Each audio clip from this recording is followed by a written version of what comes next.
Wow, full house. Good afternoon, everyone. In both realms, the spiritual, the physical, the virtual, the future, four realms.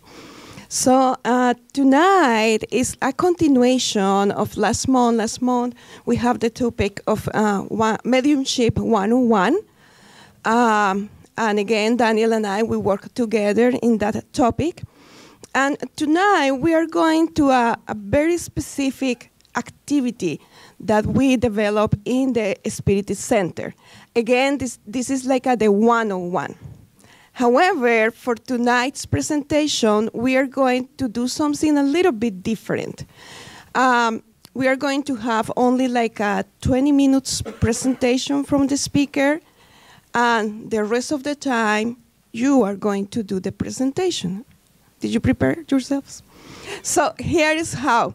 You're receiving a card, and we are in the recycling mind set. So please ignore the writing or the typing in the front of the card. We are going to use the blank part of the card. So we are going to take about 2 minutes right now for you to write a question that you have about the mediumistic meeting, the disobsession meeting. What is these people doing in that room or the little rooms in the Spiritist centers? What is going on there? So we're going to take 2 minutes for you to write down a question. Every single question is important. There is no right or wrong questions. There are only questions.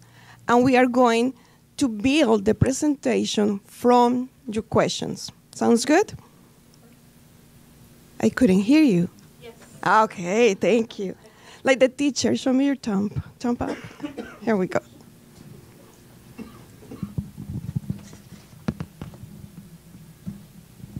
And for the people in the web, you just can write down, type to Daniel the question too. We will keep it in consideration. All right, we're going to start. And if you didn't write down a question, maybe during the presentation, the very brief presentation, you will get inspired. Okay? Here in this picture, we have Chico Xavier in the center, touching his forehead. He is psychographing. In other words, he is receiving a writing message from a spirit. And this is like a real set of a mediumistic or disobsession, mediumistic meeting, actually. Okay? So, we're going to start with the background of the disobsession meeting. And this actually goes to Jesus' times. We see here a picture from El Greco, from Spain. And he's representing here the day that the Holy Spirit came down to the apostles, to the Virgin Mary or Mary of Nazareth, after Jesus passed away or went to heaven. So the representation is with this flame. Some other representation is like with a dove. But basically, that representation is telling us that they are receiving certain power, between quotations, certain power for them to heal, to communicate with the spirits, and to spread the word. So from Acts 5:16, we read, crowds gathered also from the towns around Jerusalem, bringing their sick and those tormented by evil spirits, and all of them were healed, as Jesus taught the disciples. So since then, basically Jesus came to teach the disciples, how to do this obsession.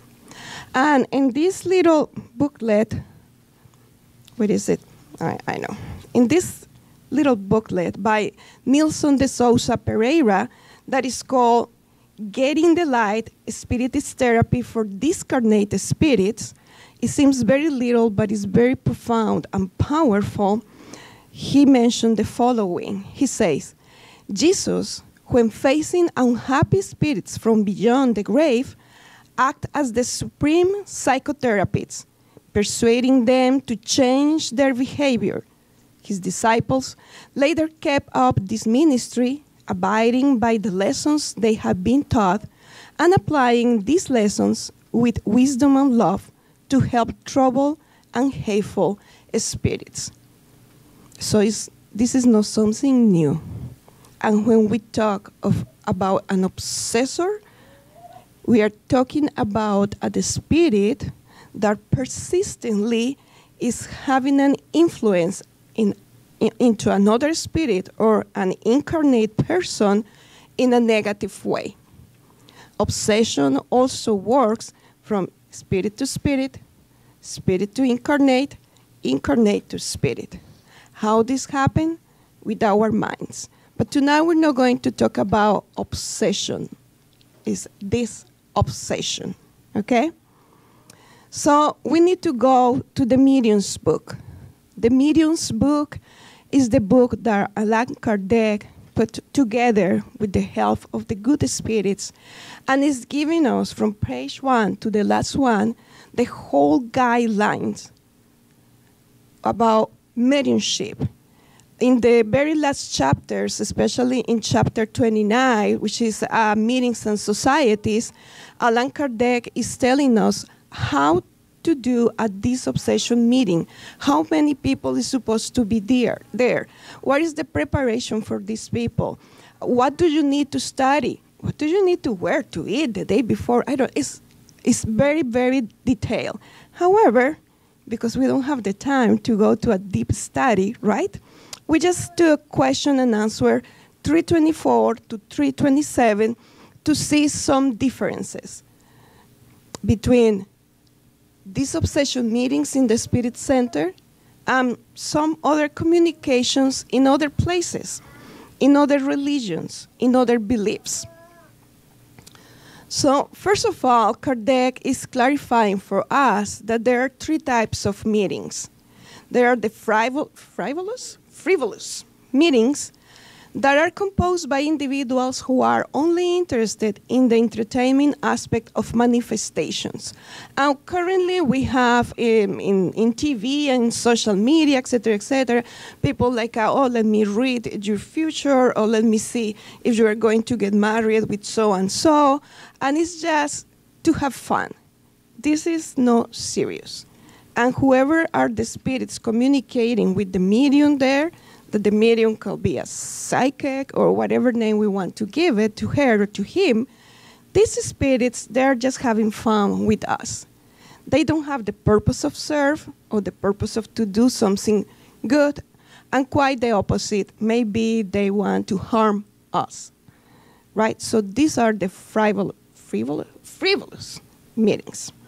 There are another type of meetings that are the experimental meetings, that are more concerned with the production of physical manifestations.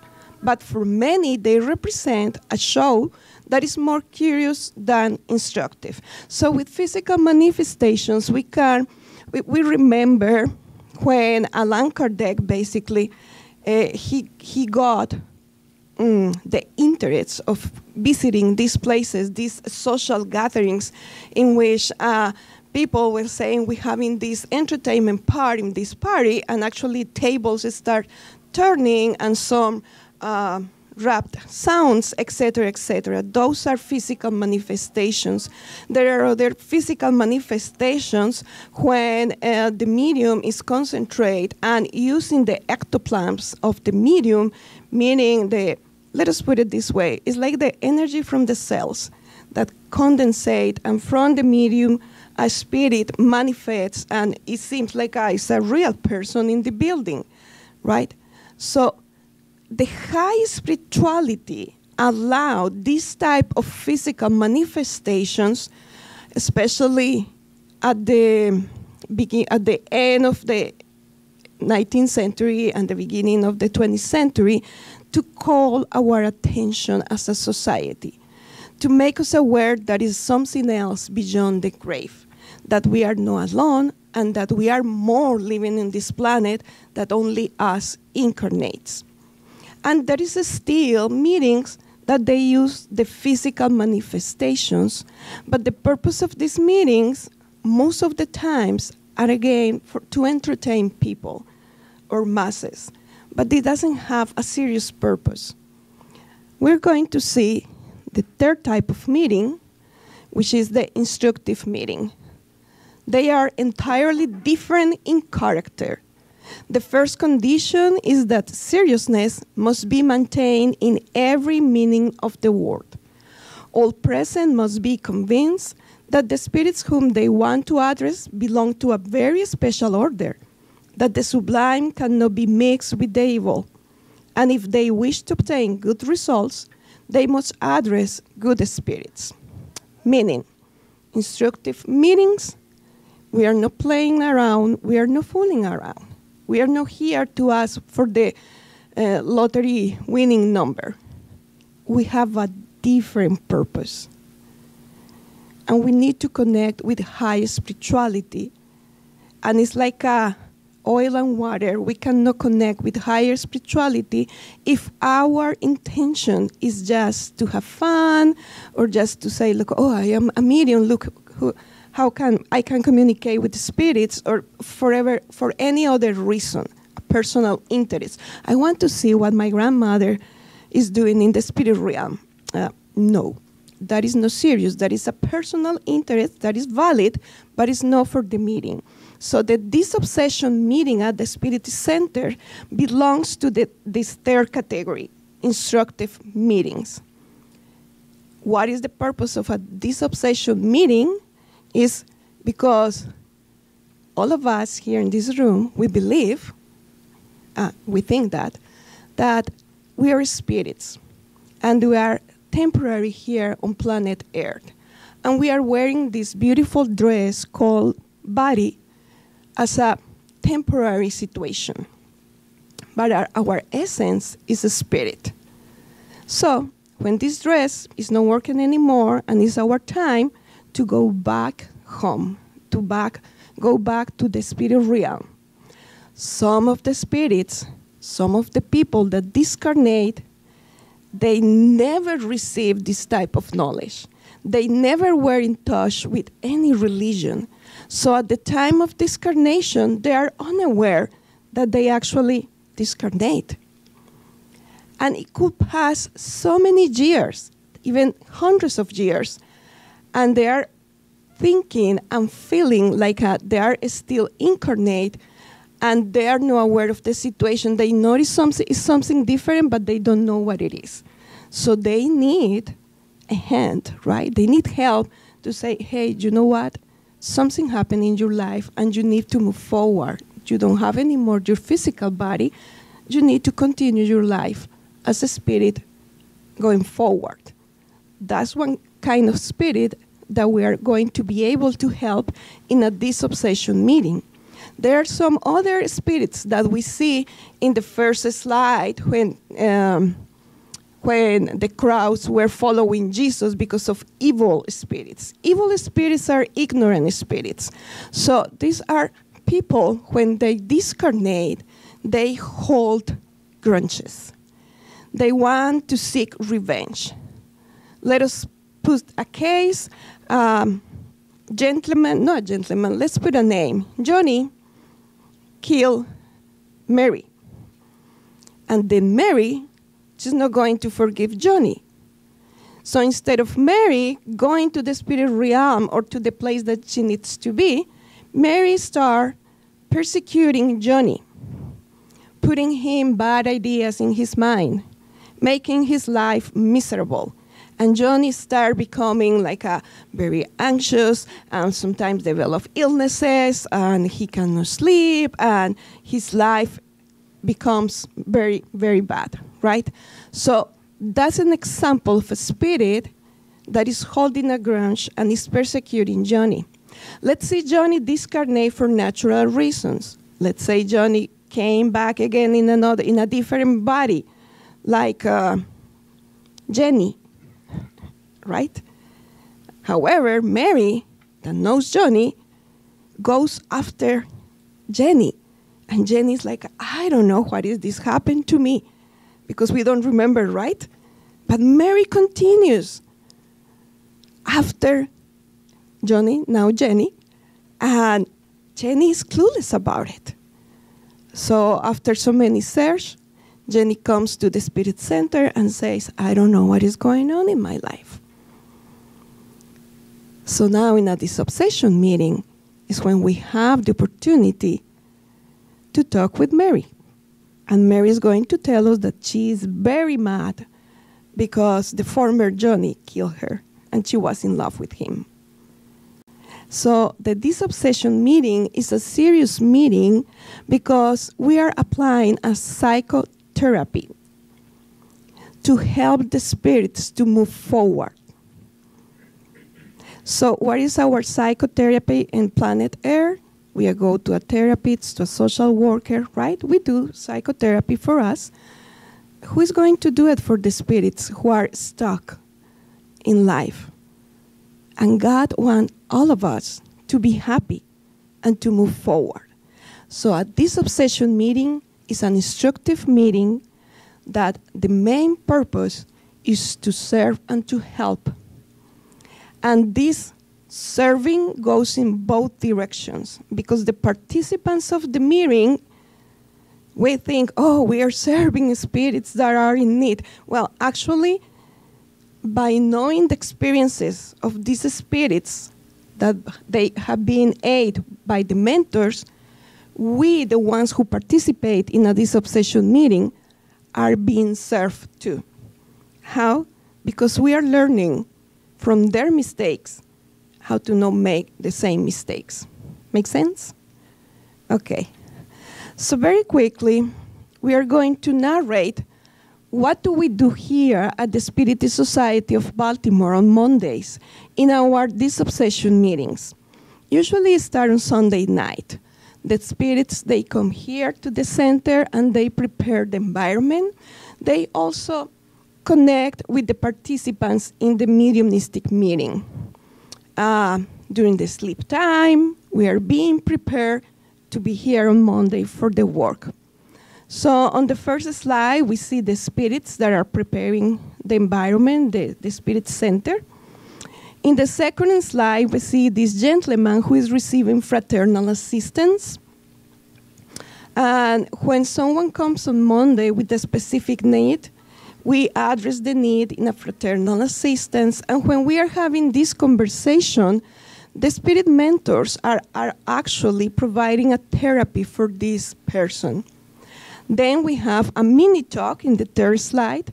And whoever is the speaker there, when we have a good purpose, we are being inspired also for the good mentors. So we have a word that is going to inspire us.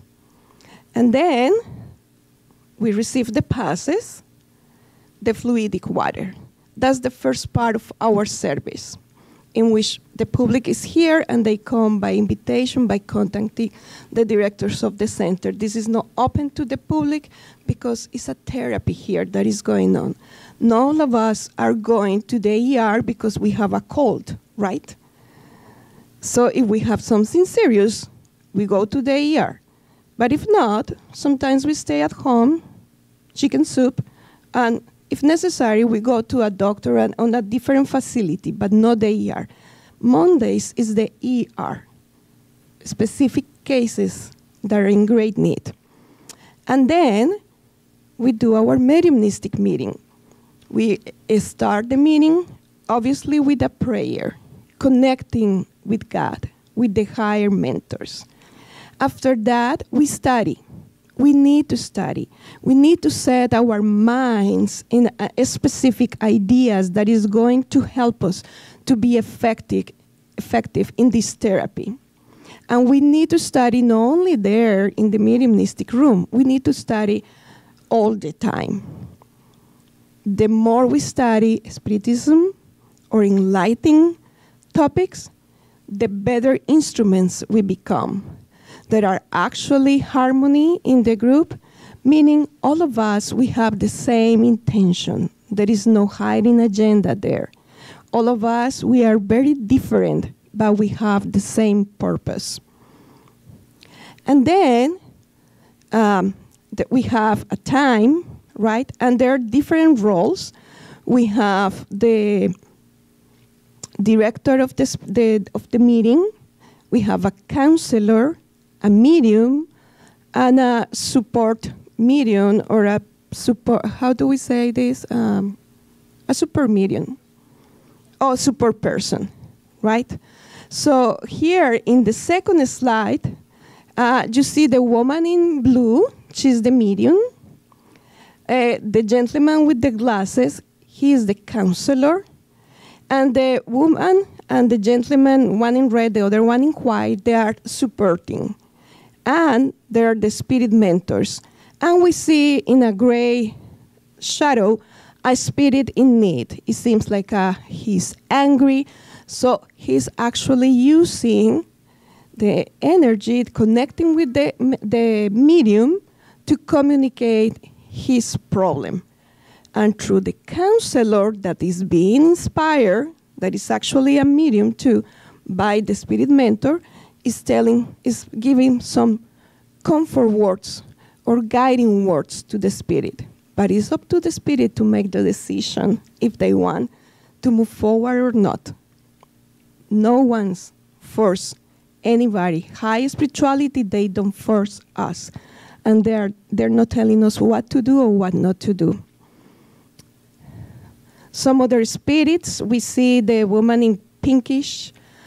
She's the medium. For some other spirits, sometimes the therapy is showing them in a screen their previous lives. So they understand, like Mary, that they weren't a victim. They were actually, in previous lives, they were victimizing someone else, and that is a consequence of their actions in the past. And this is 101. This is a very deep topic, and we are like a super fast here, just to give an idea of what is going on there. In some meetings, not all of them, in some of the Disobsession meetings, we also receive messages from high evolved spirits.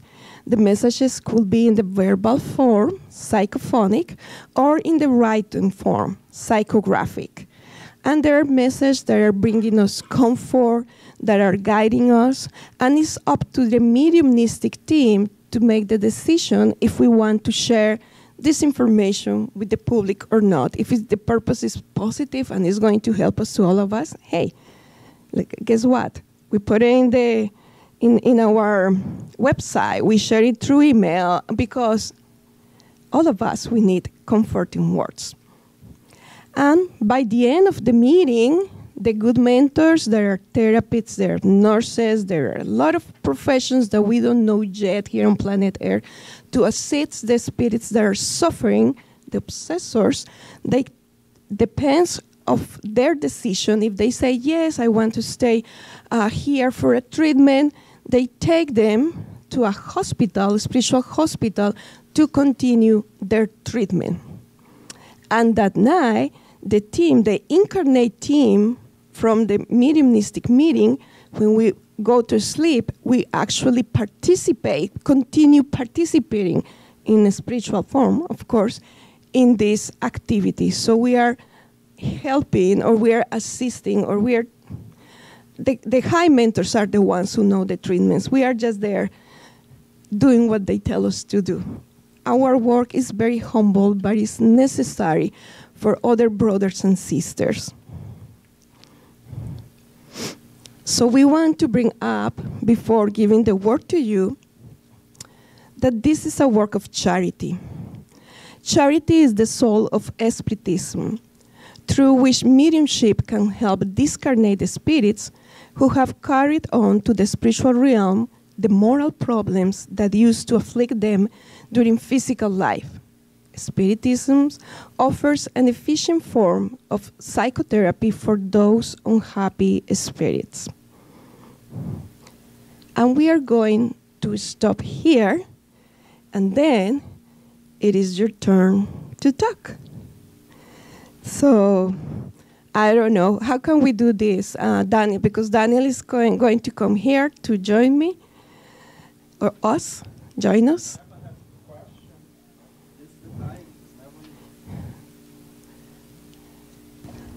Yeah, I put it on. Yeah. Okay, question. Kirsten. Can we have these type of meetings at home? To answer or I answer? You answer, Daniel. There is, I think before Spiritism, people ask, how was this meeting before Spiritism? How God, through the good spirit, helped those spirits that was, suffering somehow. So according to Spiritism, the answer is no. So I'm going to make a parallel here. So for example, if you have to do a surgery, would you do a surgery at home or you go to a hospital, a place that has all the equipment to treat your body? So in the same analogy, so it's advised that this meeting is not be done at home. But we know that throughout, the spread of Spiritism around the world, some people was doing this meeting at home because they didn't have a neutral place. But what counts is how serious this meeting is. So there is a progression in the spread of Spiritism. According to the Spirit's book, the medium's book, it's advised that this meeting has a neutral place to be done. You can add.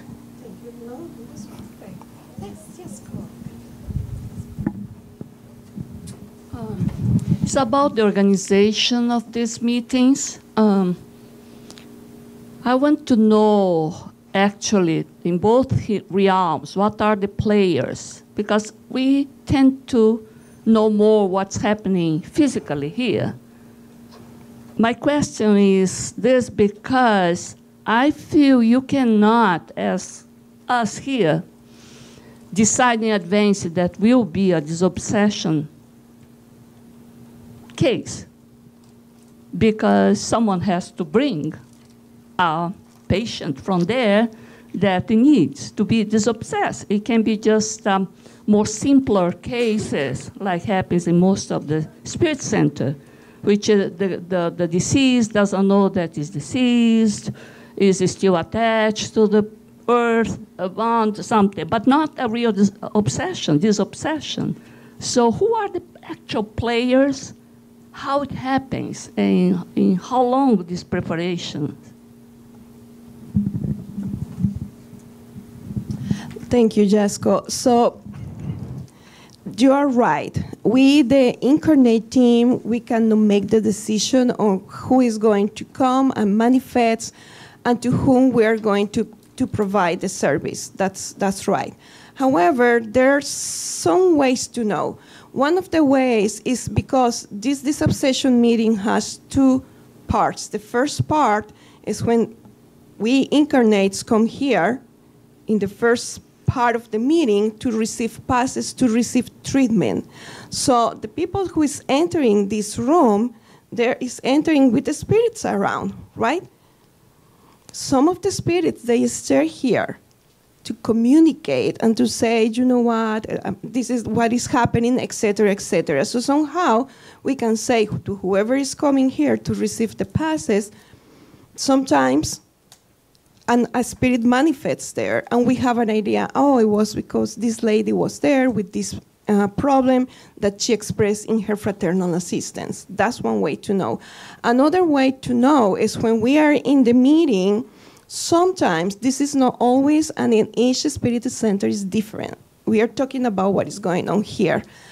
Sometimes a spirit mentor actually is the one who gives the first communication and is preparing the incarnate team to say, tonight you're going to receive people who take their lives. Be ready. In the sense, be charitable, be open, be warm. All of the work that we do in a disobsession meeting is actually because the spirits are under the influence of obsession or are the ones who are obsessing others. So you may say, wow, what about this guy who discarnate and was unaware that he's a spirit and is discarnate and he's just wandering around? He actually is creating and unbalanced, and he's home, let's say, because he's at home, he's trying to communicate with the wife, and the wife is not listening to him. However, the wife is feeling him by intuition, and it's hard for her to let him go. So it's by the connection of the two minds, she's retaining him, and he stays with her. And it seems like he's a good guy. He just didn't know he discarnate. So the meanings that we have in the Spirit Center is the purpose is disobsession. Sometimes there are communications, but the purpose is the psychotherapy for the suffering spirits. No? Another question? It's now or never. Please don't be shy. The girls.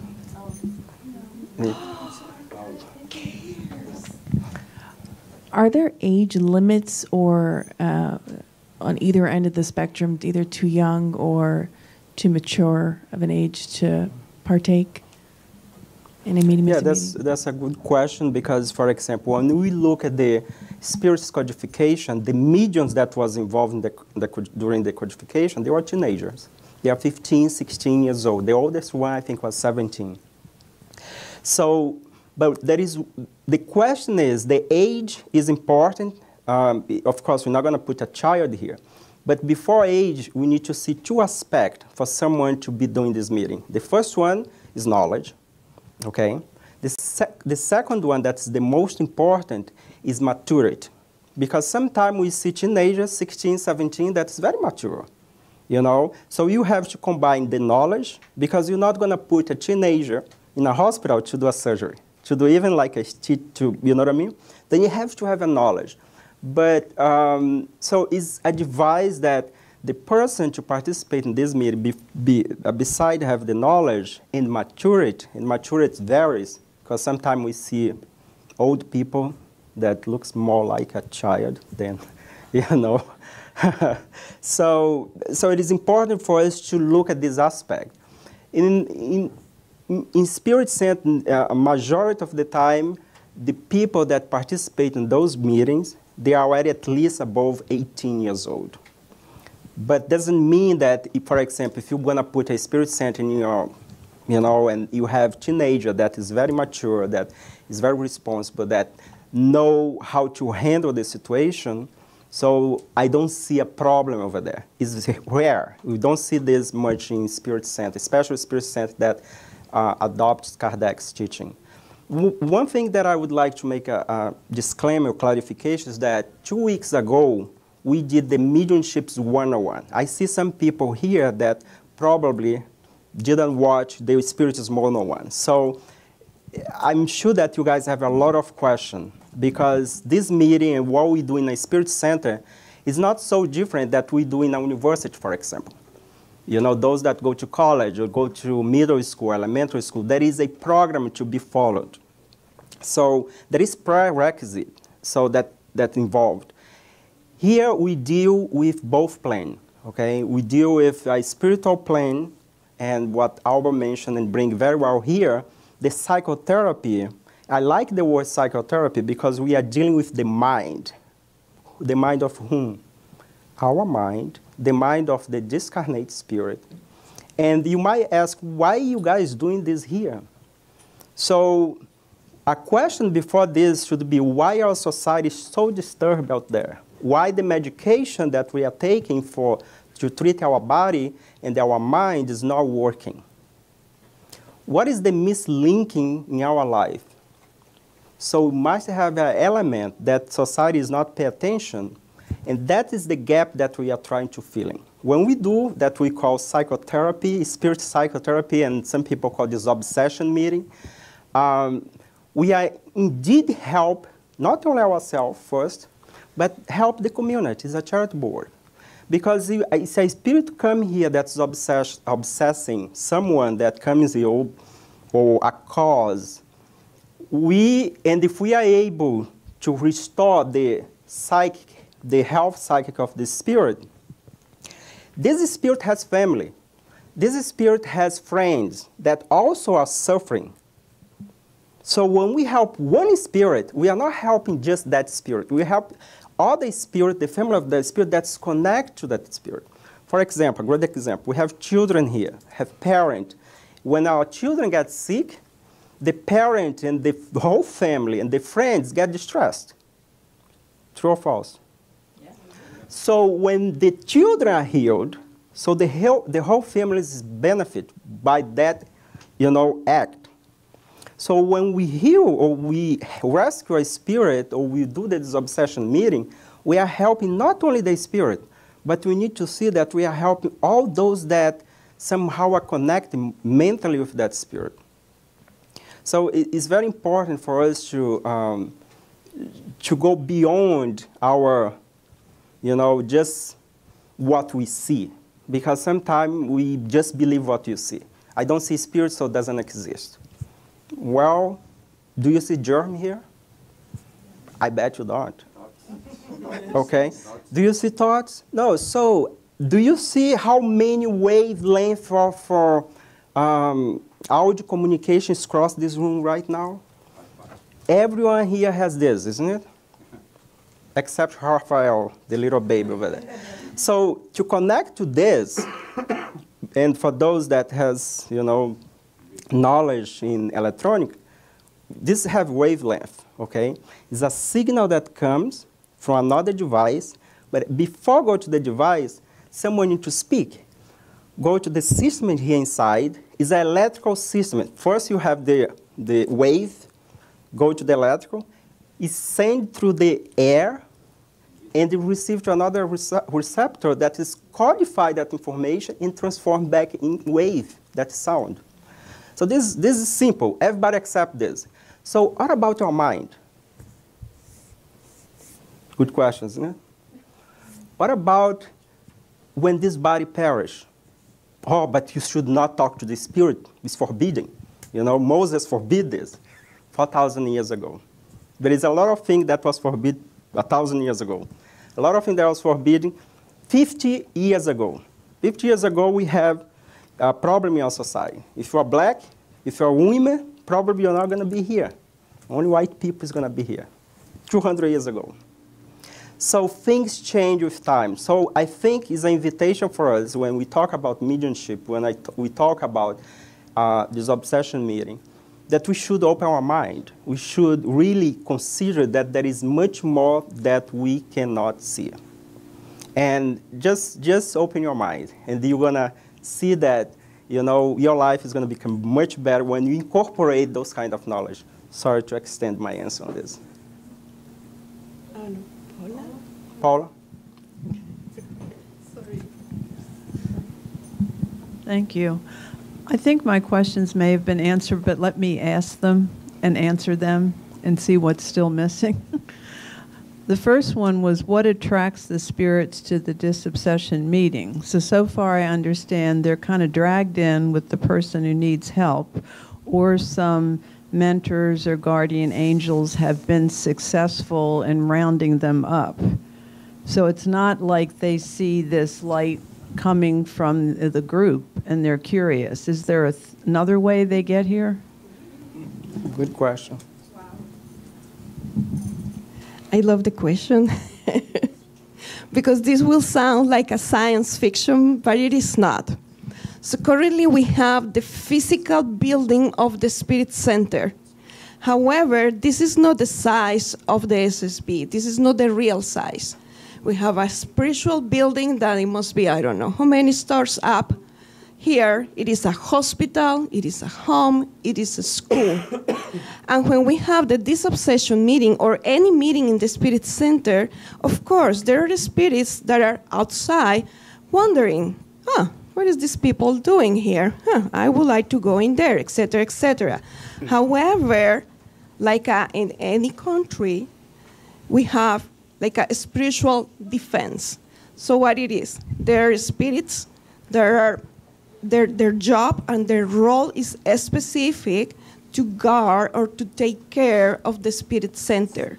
Not everybody is allowed to come inside, like not everybody is allowed to go to the surgery room just because I'm curious. Oh, I want to be a doctor one day, let me go there with any protection or anything like that. As a matter of fact, family is not allowed to go into the surgery room, even if you love the person there, saying no. It's the same here. So there is protection around the center, and the spirits are the one who decide who enters and who is not.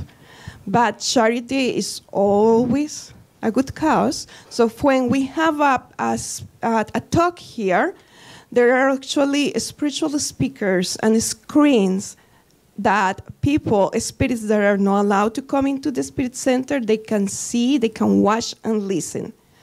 So how the spirits are bringing to the psychotherapy, because there is always in this world someone that loves us dearly. So this someone could be an incarnate or discarnate person, and usually are moms, right? It's mostly the mother. Majority are mothers. Yeah, this is a lifelong, forever task. They're praying for their daughters and sons. Some of these mothers are in the spirit realm. They are living in a different state. They are evolving, progressing, etc., but they know that their son is persecuting someone, and that causes pain.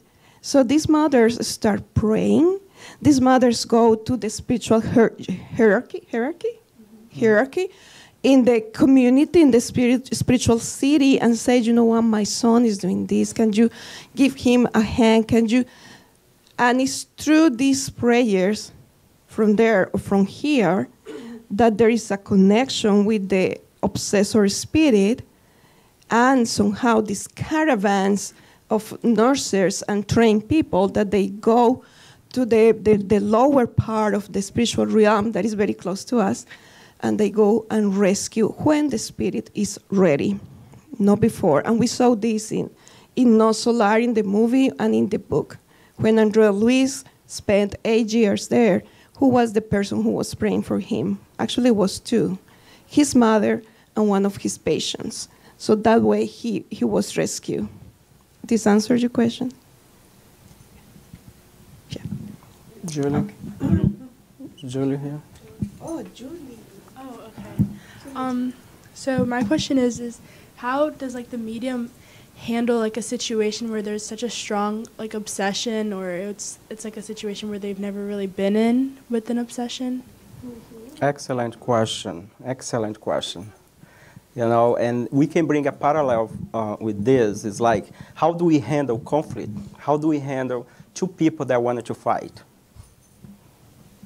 This is the same way. So it's and we have experience here. So today is interesting because we are like uncover what we do on Monday after everybody leaves here from 8 to 10 in our meeting. And we have experienced some of this case that spirit comes to our meeting very upset. I would say angry, like very angry because of the kind of work that we are doing. Of course, no matter what you do in your life, you're going to upset someone because we are not perfect. So what do? First, we need to have a strong team, you know, because they can break a good work, you know. We have that saying that good tree bear good fruits, isn't it? And if a tree bear good fruits, what's going to happen? We have more bugs, more birds, and people that wanted to attack that tree because there is good fruits. The same thing happened when we deal with this kind of meeting. There is a spirit that comes, there are spirits that comes, and they are very upset. And as I mentioned, we have to have a very harmonious team. So as Alba explained, we have team players. We have the medium, the ostensible medium, the one that's going to receive that spirit that is upset. We have the counselor, that is someone that we're going to talk to the spirit. And we have the support mediums that basically they keep their self. It's a work of the mind, okay, with the mind in prayer and send good vibrations so the conversation could go well. So one important thing that we should highlight is that if the medium, the ostensive medium, is not well prepared, they really can stand up and knock on the table and make noise and do this kind of physical thing. The trained medium is not going to allow the spirit to do this. Why? Because the spirit is communicating using the medium spiritual body. So although the medium is feeling everything that the spirit is transmitting, the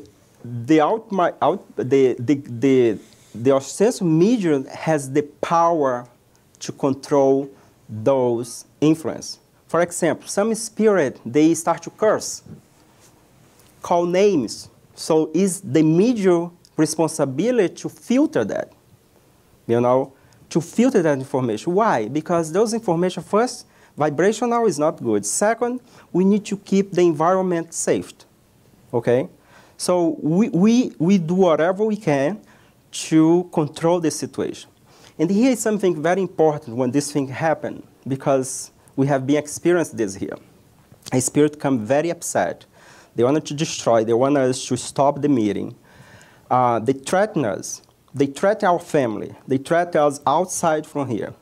We just need to remain calm. You know why? Because we believe that also we have a spiritual team that's higher than those spirits that also is going to support us. And so during the conversation, and one thing that we do, there is several techniques that we can do to mitigate that moment, okay? So you arrive in the hospital, bleeding. So there is technique that the nurse and doctor is going to do to stop the bleeding first, and then do an assessment of the physical body. But we are not doing with the physical body, we're doing with the mind, with the agitation of that spirit that is upset. So what we do, besides ask the spirit just to calm down and let the spirits talk. If the spirits continue not be able to come to an agreement, we ask the spirit, I'm pointing to you, Leo, because you are a spirit. You ask the spirit, hey, okay, maybe you're right, but look around here. Look if who you see here. And sometimes the spirit describe what they see. Majority of the time, they're going to identify someone in the environment that is someone that familiar spirit, that is the first, shock that the spirit has. And the other technique, we bring the screen, as we mentioned over there. So we are the one that talk and say, look, there is a screen over there. Can you please look at that screen? And the screen in general show the past life of that spirit. You know what I mean? If the spirit is like prosecuting someone that we are trying to help, and now they are mad to us, so they're going to see that they are not victim, that there is a spoiled relationship in past life. That spoiled relationship, the spirit might not remember, but when we present the screen, then they see themselves. And majority of the time, they say, oh, this was not me. I said, just look at close. And they're, oh my goodness, I was the one that have done this before. So this is a small technique that we do. At the end of the day, we never had a situation, at least here in our meeting, that we have to stop the meeting and everybody's afraid, everybody go home running. That doesn't happen. Why? Because we have more than 20 years of studying and practicing.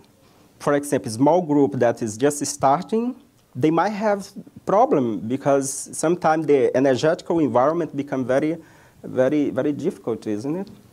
And I think, Julie, your question is also for the medium, right? The medium who is providing this communication. Yes, it depends of the mediumship of the medium, but mostly if the spirit is very angry, or the spirit is feeling a pain, or the spirit is feeling like somebody shot me in the stomach and I'm bleeding and I pain. We feel that. We feel the pain. But it's just for a couple of minutes. And we have the control over that. And also, there are mentors who are supporting us, who are helping us. After the communication, there is always a prayer. We usually pray with the spirit. We pray with them and for them, and then the other member of the team, that is the support, they give passes to the medium to just make sure that is their psychic balance and the perispirit balance is again, it goes back again to the medium. All the members of the team, by the end, we have an evaluation about how the meeting went, how do we feel emotionally and physically. If, let's say, one of the mediums expressed, you know what, I'm still feeling the headache that the spirit had, we don't leave the room. We don't go home until everybody is feeling good. So we pray again, we give passes to the medium again, until everybody feels okay. But we need to highlight that we are a small number of incarnate workers working with a very large team of professionals that are a higher spirituality. So we need to trust and have faith that we are protected, always. Yeah? Okay, I think, Kirsten, you have another one? Another question? Oh. I just wanted you to touch on a little bit about the moral conduct of the participants of the mediumistic meetings and what it should look like. Very good. I think it's the moral conduct of someone in any place is the main highlight, especially when it comes to this meeting. And be in this meeting is bring a higher responsibility to each one of us. Because why? We are dealing with minds that see us outside as well. Because one thing is come here and preach or teach for you guys. And you guys go to your home, but you don't know my life, for example. I'm going to put me in this situation. You don't know what I do the other days in the week. So, and then your assumption is that, okay, Daniel is very smart, he's studied, he's very... But the danger of this is that the spirit, they can see even my thoughts and the thoughts of each one of us. And depends how we behave outside, what we do, place that we go, the kind of friendship that we have. All this is going to count. A lot of spirits sometimes they come and say, oh, who are you, Leo? Who are you, Daniel? I know you. And then in that moment, we cannot, because they know. They say, look, yeah, I'm in the process. I'm not perfect. We are not perfect. But we are trying to be better person than we were last time. Past reincarnate major of this spirit, they even know who we were in the past life. And so, I remember you. You were like a priest in the Catholic Church, or you were like a pastor, or you were like a politician in previous life. And you are not this guy that you are trying to pretend you are. So, but what's going to, in my defense, in the defense of the team, what we're going to do? We're going to try to have a good moral conduct. And you should ask, okay, what is good moral conduct? What it is, Alba? Is do everything that goes according to God's law. Simple as that. At least fulfill the 10 Commandments. At least.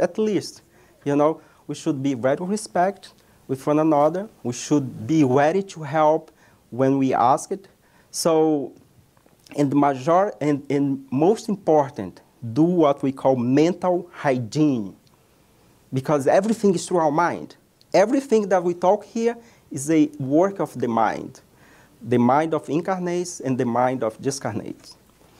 So, do this mental hygiene is very important. What happened to us if we don't take care of our body? What happened to us? We start to smell bad. We start to get sick. So why our life sometimes is a mess? And physically, you feel good, but we don't know about our minds. There is a case, and we mentioned, there is a case in one of the André Luiz books about André Luiz is in this house. Okay, André Luiz is the spirit doctor that psychographed a series of books that we call It's called Life in the Spiritual World was psychographed by the medium Chico Xavier. And Andrea Luiz and the mentor, I forgot the name, I think it was in the book Message, they went to a house where there is this beautiful lady. Andrea Luiz was mesmerized how, elegant this lady was. Blonde, beautiful, very, very charitable, person in the society. Andrea Luiz was very, intent with that behavior that he was seeing. And the man say, you don't know this person. She pretends that she is this, but let's follow her to the end of the day when she go to sleep. So when the lady went to sleep and she emancipated from the body, Andrea Luiz almost faint. I mean, he was already dead, so he didn't faint. So Andrea Luiz almost like, oh my goodness, who is this? This is the same person that we are following the whole day? And he said, well, it is. So when the person came out of the body, was a witch. Witch in the sense like very mean, very, the quality of thought that the spirit was emanate was bad. And Andrea Luiz was confused. It doesn't make sense. So this person was pretending that she was a good person, but now you are seeing the mental wave of the spirit. That scared us, because sometimes we pretend that we are, but inside of us, there is much more that our eyes can see it. So I'm just bringing this example because the moral conduct is the most important thing to do this kind of meeting. In fact, ethical, moral behavior is a plus in any place of our society, isn't it? If you're a politician, we expect that you have moral conduct because you are dealing with people, money, with people, lives. If you're a doctor, the same thing. If you're a teacher, the same thing. Parents. If you're a parent, oh my goodness, that's the same thing. We need to have this moral conduct. The question is, are we able to keep this 100% in our life? Of course not. We are not perfect yet. But if we start to recognize and we start to follow what goes on in our mind, also what's going on, what we do in our life, is already a beginning of our transformation. That's what we call inner transformation. Daniel, let me add about moral conduct. That is also, for instance, if I'm the participant of the mediumistic meeting, and on Monday I decide to consume certain substance, like I decide to have a drinks before coming here, some drinks because we are celebrating a birthday, well, actually better for me not to come and better for me not consume alcohol because it emanates certain vibration that is going to affect the balance, the balance of the meeting. The same, any substance that is an addictive substance, if somebody in the meeting is under that situation, it's better for the director of the meeting to remove the person from the meeting until the person rehab or demonstrates a different behavior, right? We are not perfect, but we are trying to do our best in our daily life. And one of the main things is charitable work. Each one of us I don't know what Daniel does for charitable work. They don't know what I do for charitable work. But just to practice charity is going to help us to keep on this moral behavior.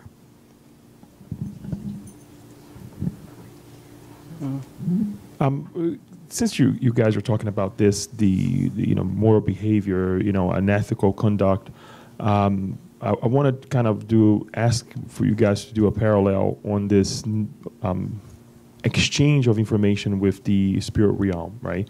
Not all of us will be a counselor, not all of us will be a ostensible medium that will be working at a mediumistic meeting, but how does this play in our lives? We talk with incarnating to incarnate. For a simple person at work, in society, does this exchange happens in terms of helping one another as well? For example, me in society when I'm, going somewhere and I have a feeling of something that perhaps I don't think it's mine, or feel some kind of upsetness or whatnot. Could that be a moment that I can help, perhaps a thought that is being emanated from another spirit, or a brother or sister from the spirit realm? That's what I'm trying to ask. Last month, in the 16th, I remember because it was after San Valentine, we have Mediumship 101, and one of the highlights in this talk was all of us, we are mediums, because communicating with the spirits in a intuitive level, that all of us, we have that intuition. On a more ostensible level, we communicate with the spirits permanently, because we think all day, all year around. So we connect with other minds. So we establish that. All of us, we are mediums. And it depends of our actions, our thinking, our ideas, our words. It depends about what we read, what we listen, or with whom we interact, that we are attracting spirits that are around us. It's not necessarily bad spirits, it's just spirits that they are like-minded, right? So sometimes it happens, and I have a family member that this occurs to this family member very often. It's like, you know what, I was in my day-to-day doing my things, and all of a sudden I feel this sorrow in my heart. But I know it's not my sorrow, because I'm happy, I'm okay, I'm just cooking, just to say something. I don't have any concern or preoccupation. Where is this coming from? It's very likely like another mind is with you. And if we feel this, for instance, this type of emotion, we can pray. And in Happy Life, Joanna De Angelis says that all of us, we are a role model from someone else. Someone else is observing us, observing our thoughts, our behavior. So if we have the chance to practice charity that way, why not? Maybe it's a spirit that is suffering wants to approach us and say, can you pray for me? And that's what we feel, that kind of intuition here or here, it depends. We pray, prayer is a positive thought. We send a good vibration. Usually what happened with the incarnate members of the mediumistic team here is the day before we start having certain feelings or emotions that don't belong to us. Even feeling sick. The very day of the mediumistic meeting, some of us, we are very uncomfortable.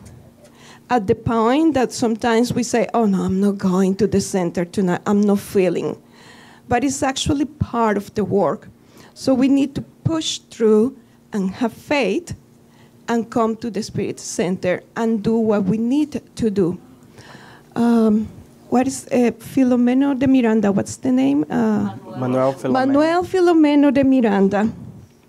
Actually, we are doing a study. It's in Manuel Filomeno Miranda. Yes. We are doing a study currently about him, about mediumship or spiritist meetings in a very more deep situation.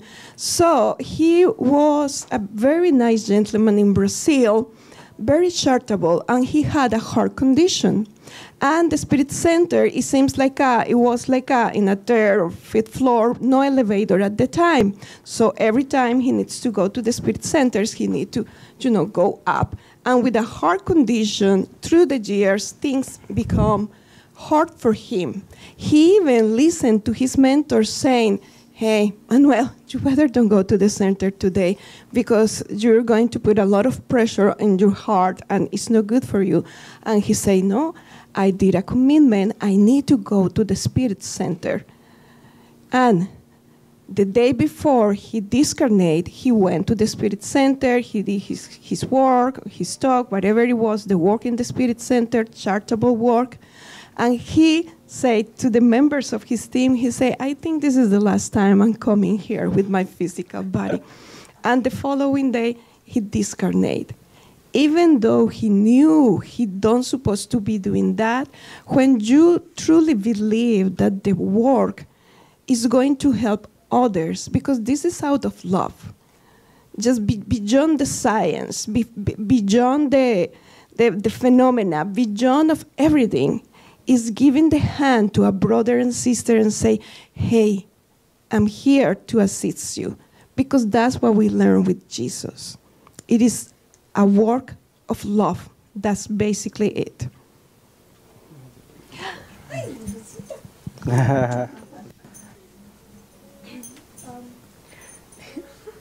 Does the spirit always leave healed?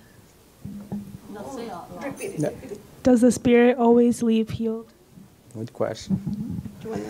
Well, so there is two processes, the healing of the spirit. For example, we are talking more about the rescue here. So what happened, for example, when the spirits come to our meeting, that either was brought by the spiritual team or brought through one of us, because we also bring spirit of us. What we do here is, as she mentioned, is the ER. What happened in the ER in a hospital? The person leave the ER healed completely? No. The ER is the first assessment that the medical team is going to do to help the physical problem. So now let's compare with the spirit that's bring here. The spirit, the first time they come to the meeting, they are not like, they are really like, you know, upset. We have different levels of spirit. A spirit that is angry or upset with the work. A spirit that died, doesn't know that they are dead. A lot of car accidents that happen in these highways over here, sometimes the spirits bring here.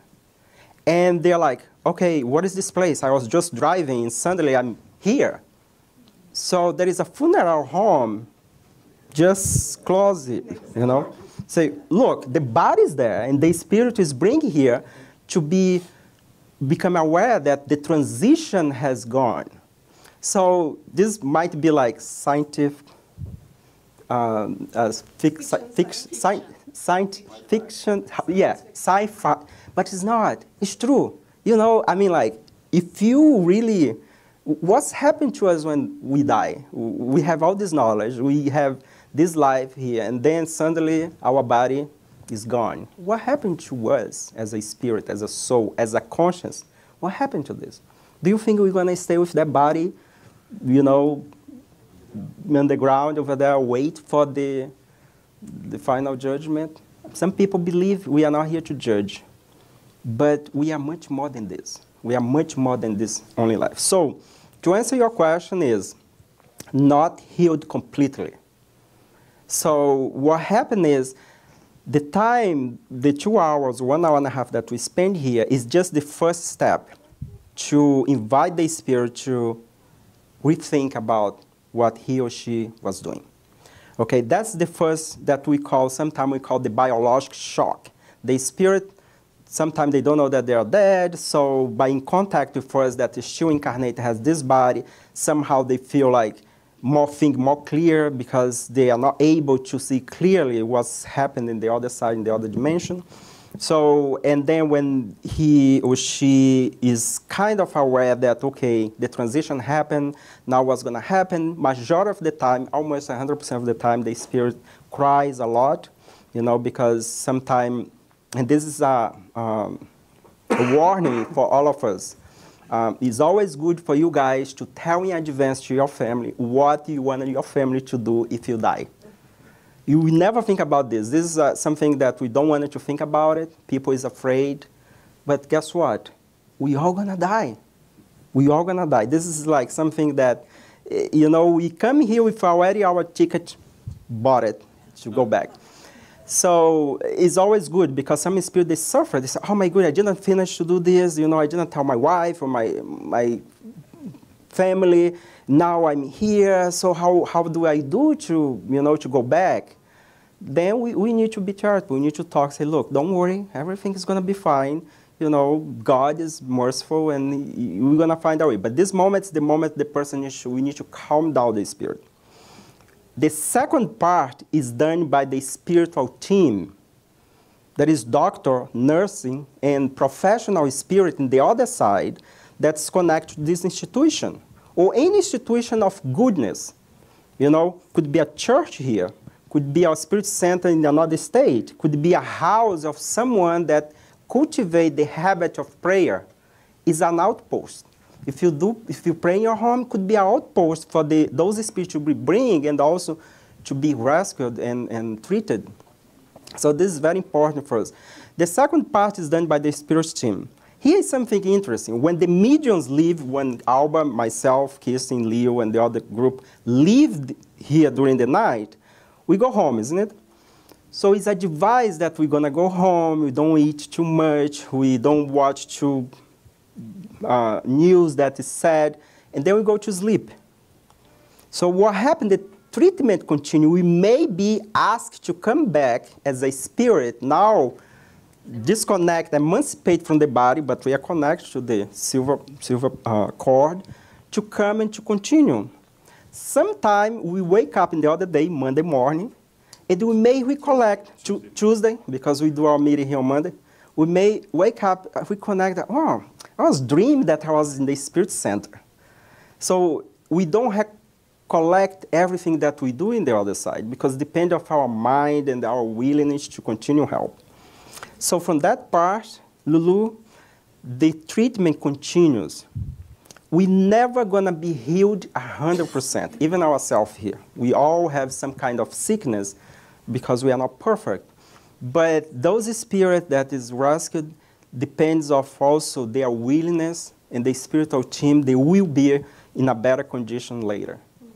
However, Lulu and everyone, we have had cases in which there are spirits who came for the first treatment, and after a year or months, they come back and they give like a testimony of how they are improving their lives, how that Disobsession meeting was very important for them to start to renew themselves and to go forward with their lives. And they are bringing this testimony, saying, and now I'm doing this, now I'm coming to the Thursdays, to the book study, to the study group, to learn with you guys, to continue my progress and my evolution.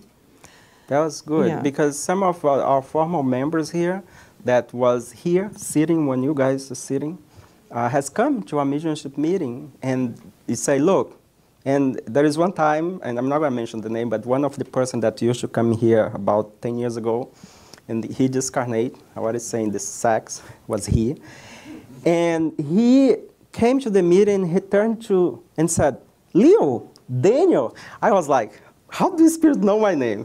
And he said, oh, it's me. And he said, oh, I'm so happy I was allowed to speak here. And the spirit was, the person was telling us how was his developing the other side. And one of the things that he mentioned was that he was joining us in the study group. He never came to the study group. He always used to come to this meeting. And said, now I'm in the study group, so I'm learning with you guys. And it was very emotional, because I thank you so much for keeping this door open. You know what I mean? So I can continue my study here on the other side. And he said something very interesting. My vision from this side is like 8D, 8K. Now we have 4K now. So it's broad. And this is beautiful, because it's a confirmation that what we do, and we don't want to patronize ourselves, but we want to say any good work that you do in your life, in your community, in your church, in your school, in your job, will be recognized by the Creator. So we are just highlight what happened here in the Spirit Center, because I think it's good to disclose what we do here, what it is this place. There is a big stigma out there about Spiritism, about talk to the Spirit, about this is the devil thing.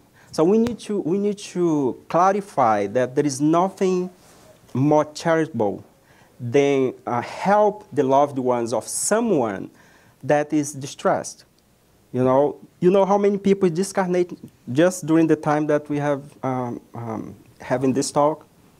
Many people. There is many families out there crying and sad, without the certainty that they're gonna meet again their loved one.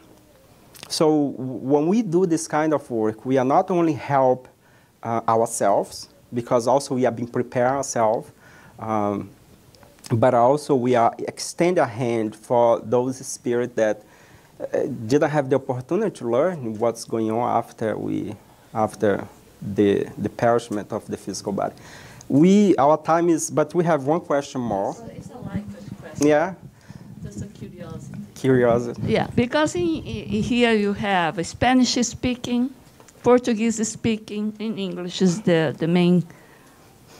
Do you guys receive something that you speak in a Different Portuguese, Spanish, and also if, of course, it may be someone from Russia, they may be helped to more or less become an English Russian. So, but you can recognize some kind of accent because there is no time and space in the other side. It's not like here. I imagine that may be from the other side of the earth. Yeah, that's a good question. Alba can answer this, but just here in our center, we have received messages in Portuguese, Spanish, English, and French. So the condition to this, first, the medium needs to have the matrix, Like, the medium needs to have a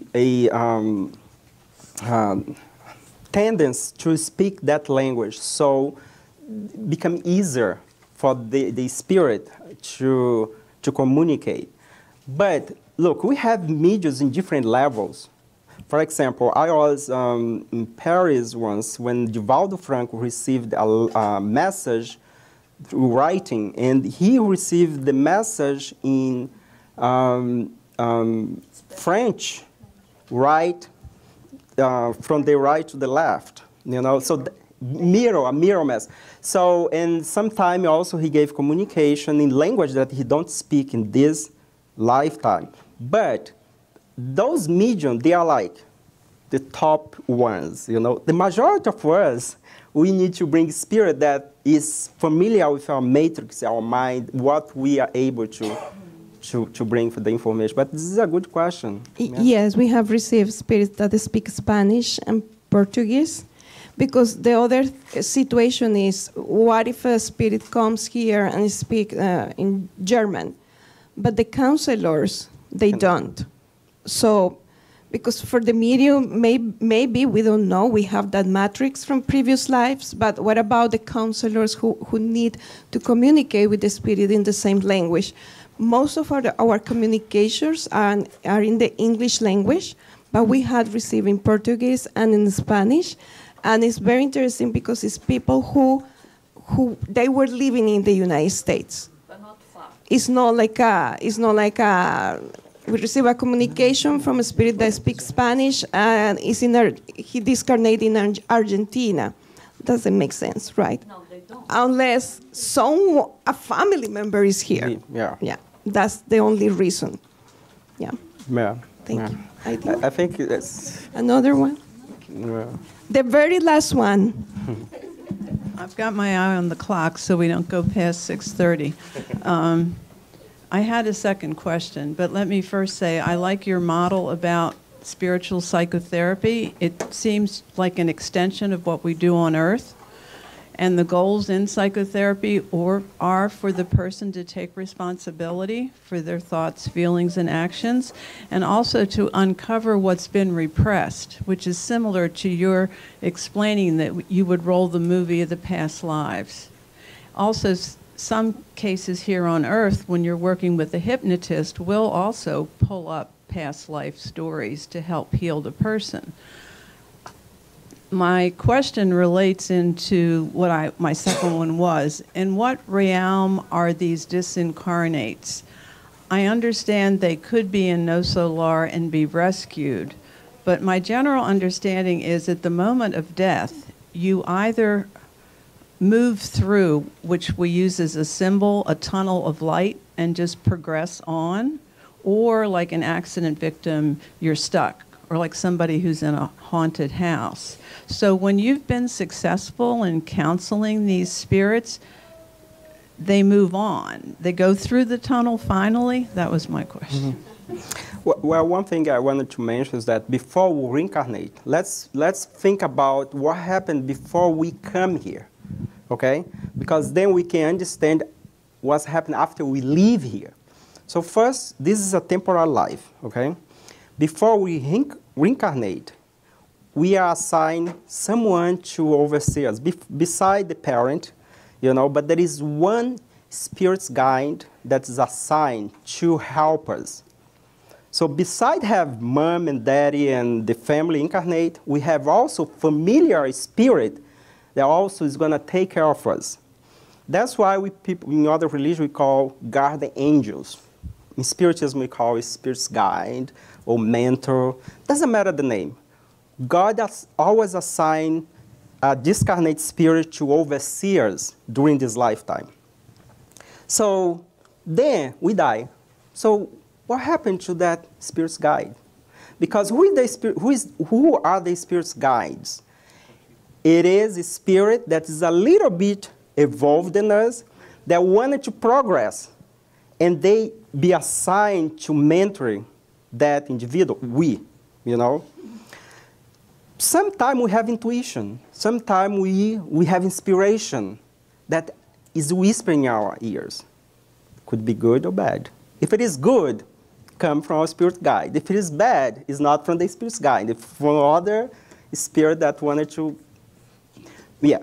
So before we discarnate, there is already a team in the other side that know what's going to happen to us. The same way, before we deliver a baby in this planet, we already have all the prenatal thing to the moment of the baby comes.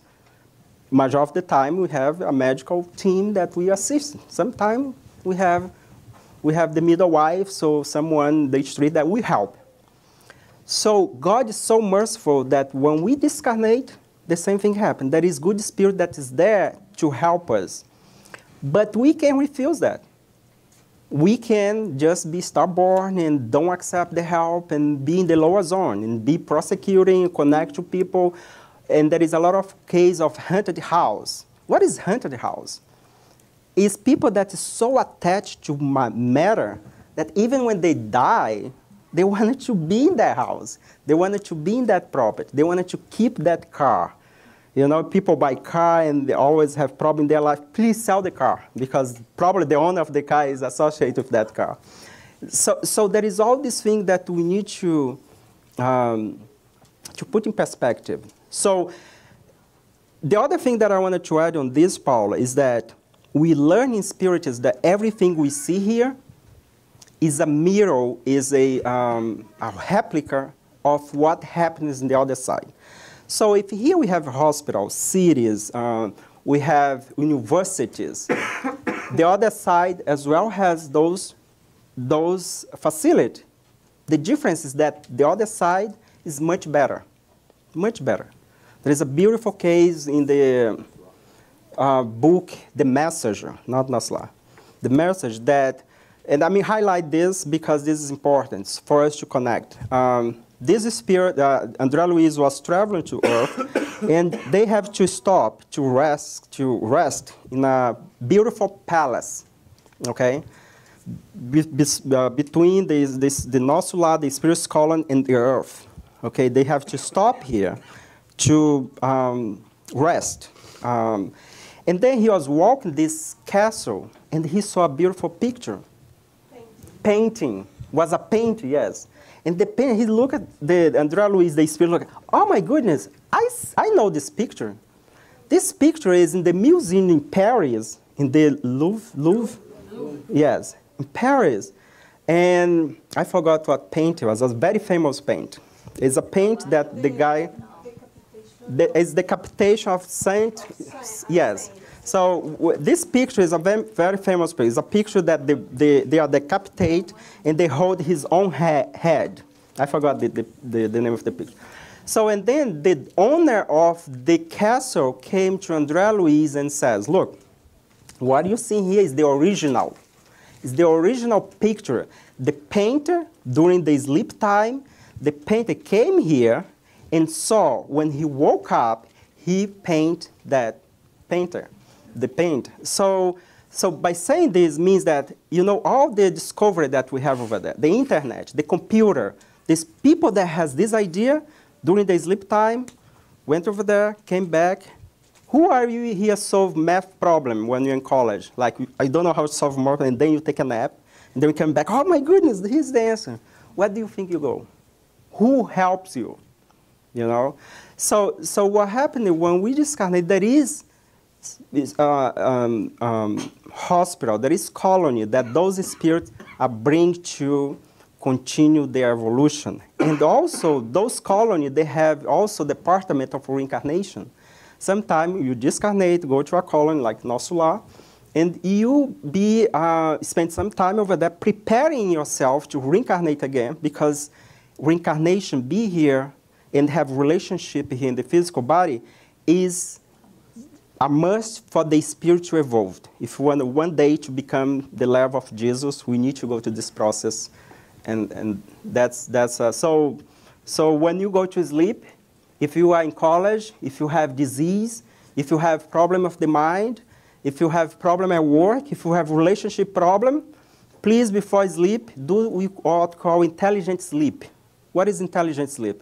Before you lay down, you just pray and ask, you know, ask your guardian angel to bring you to university, to hospital, so they can help you to resolve the problem that you are going through here in the physical body. Daniel, how long I have to do this? Well, the entire life. Some people, and we have a case here in the SSB like about 15 years ago, a mother and a daughter, they didn't speak for like 5 years. And the daughter got married. The mother lives here close to DC. The daughter was living in another state, I don't think Pennsylvania, I think.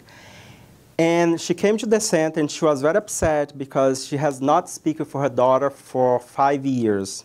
And now her daughter has had a child and she wanted to see the grandchild. But because they don't go along because of relationship problem, so she was seeking a help in the Spirit Center. And I remember we said, look, do the intelligent sleep. And she was like, what is this? Look, during the sleep time, before sleep, you talk to your mentor, ask your mentor to talk to the mentor of your daughter, and ask them to help to mitigate this relationship that has been spoiled for 5 years. So she started to do that. 2 weeks later, I remember the case because I was part of the conversation. 2 weeks later, the mother came to the center and said, look, I received a call from my daughter saying that she has been thinking a lot about me and she has dreamed about us to get together. So tell me, is this a coincidence? Is this like something that, oh, Daniel, this is a probability? Okay. There is no coincidence. There is everything there is a cause. So that's what was the cause. So and then later, the things was resolved. But this is one example that we can share with us among many of examples that we have been witnessed that happen. So the intelligent sleep is the easy thing. You don't pay for health insurance. There is no health insurance involved. You just need to ask. Jesus says, ask, knock, and wait. Wait. You know what happens? People when go to pray for God or the good spirit to help, they ask, please God, help me. But they don't have the patience to wait. Time is the healer of all our problems. Give time, and things going to be resolved, you know? So I think we advance a little bit. I think because of time, I just wanted to make, I think we're going to skip the passes. We will to our spiritual passes. So someone needs to do the visualization. Probably you or kissing, if she wants to. You want it? And then, so what we're going to do now, in general, after we finish our meeting, we have our passes session, so people come here. But today, because of time, and this is a very important topic that we need to really stretch. It's just the beginning. This is Spiritism 102, isn't it? Because the 101 we have already covered. The Medium's book is a good guideline for us to study. It's not to read, it's to study. I know that you might have a lot of questions in your mind about this interaction with the spirits and how this interaction can help us in our daily life. But if you have those questions, I would say it's good, because if we live here and we don't ask questions, there is something wrong with us. We should be keeping asking questions. And by asking, we're going to find the answer to mitigate our lives and our pain. So let us move to our spiritual passes. We're going to diminish the light. We're going to put a music, and the Kirsten is going to do a visualization for us. During this visualization, visualize the Spirit Doctor also operating on us here. And at the end, we're going to have the water, and the water, the spiritual magnetized water.